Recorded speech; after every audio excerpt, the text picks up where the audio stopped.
Introducing the famous five. Five on a treasure island. Last week we met the strange cousin, and today we're finding out if she was telling the truth. The three children stared at George in the greatest surprise. George stared back at them. "What do you mean?" said Dick at last. "Kieran Island can't belong to you. You're just boasting." "No, I'm not," said George. "You, mother, if you're not going to believe what I say, I won't tell you another word more. But I don't tell untruths. I think it's being a coward if you don't tell the truth. And I'm not a coward." Julian remembered that Aunt Fanny had said that George was absolutely truthful, and he scratched his head and looked at George again. How could she be possibly telling the truth? "Well, of course, we'll believe you if you tell us the truth," he said. "But it does sound a bit extraordinary, you know." "Really, it does. Children don't usually own islands, even funny little ones like that." "It isn't a funny little island," said George fiercely. "It's lovely. There are rabbits there, as tame as can be, and the big cormorants sit at the other side, and all kinds of gulls go there. The castle is wonderful too, even if it is all in ruins." "It sounds fine," said Dick. "How does it belong to you, Georgina?" George glared at him and didn't answer. "Sorry," said Dick hastily. "I didn't mean to call you Georgina. I meant to call you George." "Go on, George. Tell us how the island belongs to you," said Julian, slipping his arm through his sulky little cousin's. She pulled away from him at once. "Don't do that," she said. "I'm not sure that I want to make friends with you yet." All right, said Julian, losing patience. "Be enemies or anything you like. We don't care. But we like your mother awfully, and we don't want her to think we won't make friends with you." "Do you like my mother?" said George, her bright blue eyes softening a little. "Yes, she's a dear, isn't she?" "Well, all right. I'll tell you how Kieran Carson belongs to me.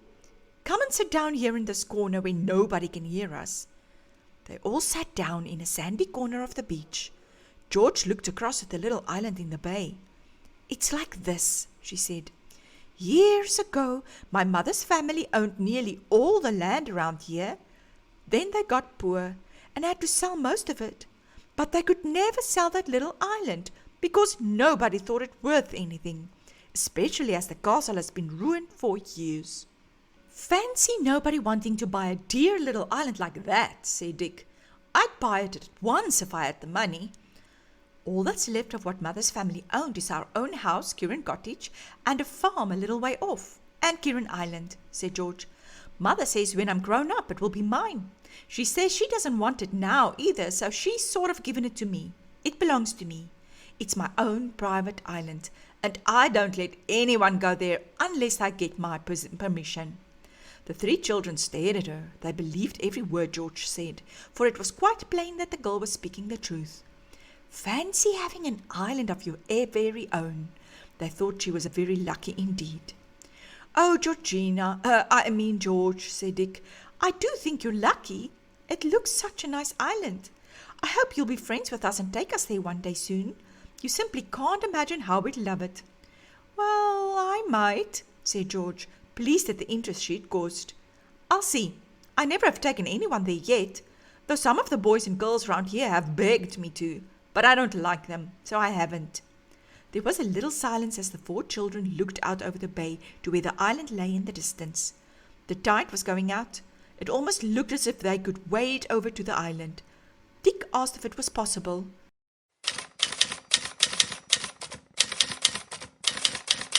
"No," said George. "I told you, it's only possible to get to it by boat.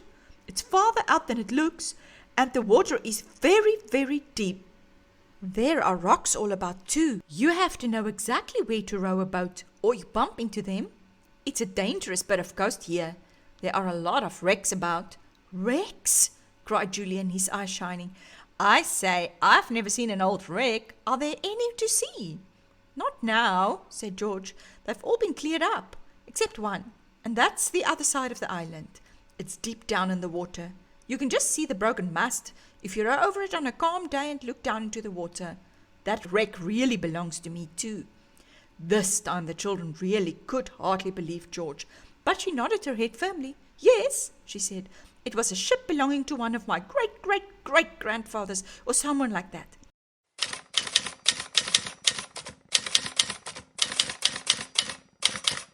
He was bringing gold, big bars of gold, back in his ship, and it got wrecked off Kieran Island. Ooh, what happened to the gold? Asked Anne, her eyes round and big. Nobody knows, said George. I expect it was stolen out of the ship. Divers have been down to see, of course, but they couldn't find any gold. Golly, this does sound exciting, said Julian. I wish I could see the wreck. Well, we might perhaps go this afternoon when the tide is right down, said George. The water is so calm and clear today, we could see a bit of it. Oh, how wonderful, said Anne. I do so want to see a real live wreck. The others laughed. Well, it won't be very alive, said Dick. I say, George, what about a bathe? I must go and get Timothy first, said George. She got up. Who's Timothy? Said Dick. Can you keep a secret? Asked George. Nobody must know at home. Well, go on. What's the secret? Asked Julian.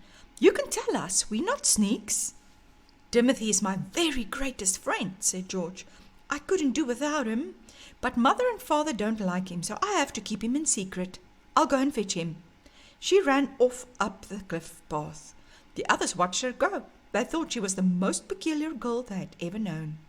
Who in the world can Timothy be? Wondered Julian. Some fisher boy, I suppose, that George's parents don't approve of? The children lay back in the soft sand and waited. Soon they heard George's clear voice coming down from the cliff behind them. Come on, Timothy, come on. They sat up and looked to see what Timothy was like. They saw no fisher boy, but instead a big brown mongrel dog with an absurdly long tail and a big white mouth that really seemed to grin. He was bounding all round George, mad with delight. She came running down to them. This is Timothy, she said. Don't you think he's simply perfect? As a dog, Timothy was far from perfect. He was the wrong shape. His head was too big, his ears were too pricked, his tail was too long, and it was quite impossible to say what kind of a dog he was supposed to be. But he was such a mad, friendly, clumsy, laughable creature that every one of the children adored him at once. Oh, you darling, said Anne, and got a lick on the nose. I say, isn't he grand? Said Dick, and gave Timothy a friendly smack that made the dog bound madly all around him.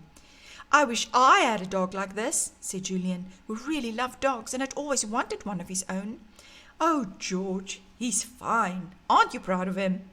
The little girl smiled, and her face altered at once and became sunny and pretty. She sat down on the sand, and her dog cuddled up to her, licking her wherever he could find a bare piece of skin. I love him awfully, she said. I found him out on the moors when he was just a pup, a year ago, and I took him home. At first Mother liked him, but when he grew bigger he got terribly naughty. What did he do? Asked Anne. Well, he's an awfully chewy kind of dog, said George. He chewed up everything he could. A new rug Mother bought, a nicest hat, Father's slippers, some of his papers, and things like that. And he barked too. I liked his bark, but Father didn't. He said it nearly drove him mad. He hit Timothy, and that made me angry, so I was awfully rude to him. Did you get told off? Said Anne. I wouldn't like to be rude to your father. He looks fierce. George looked out over the bay. Her face had gone sulky again. Well, it doesn't matter what punishment I received, she said. But the worst part of all was when Father said I couldn't keep Timothy any more, and Mother backed Father up and said Tim must go. I cried for days, and I never do cry, you know, because boys don't, and I like to be like a boy. Boys do cry sometimes, began Anne, looking at Dick, who'd been a bit of a crybaby 3 or 4 years back. Dick gave her a sharp nudge, and she said no more. George looked at Anne. Boys don't cry, she said, obstinately.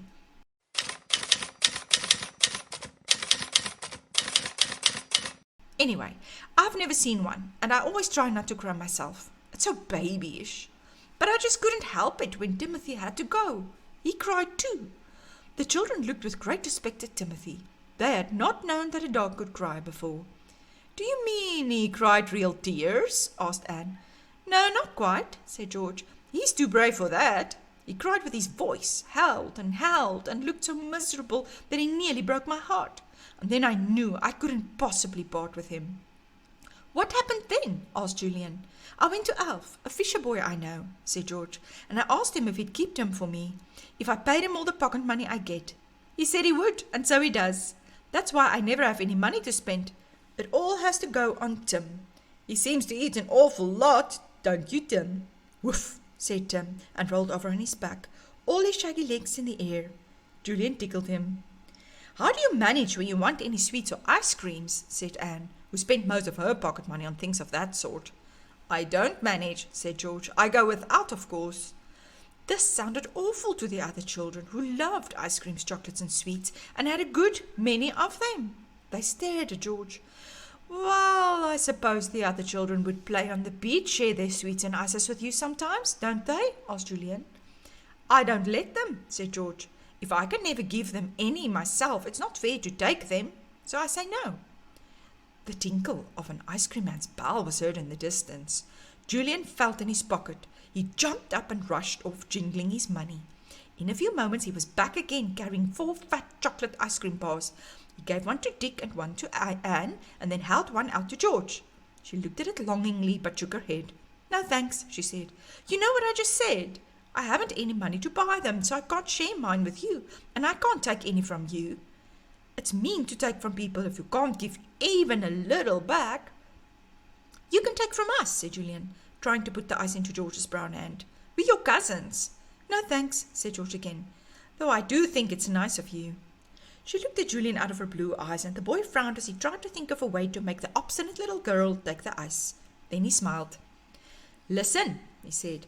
You've got something we badly want to share. In fact, you've got a lot of things we'd like to share, if only you'd let us.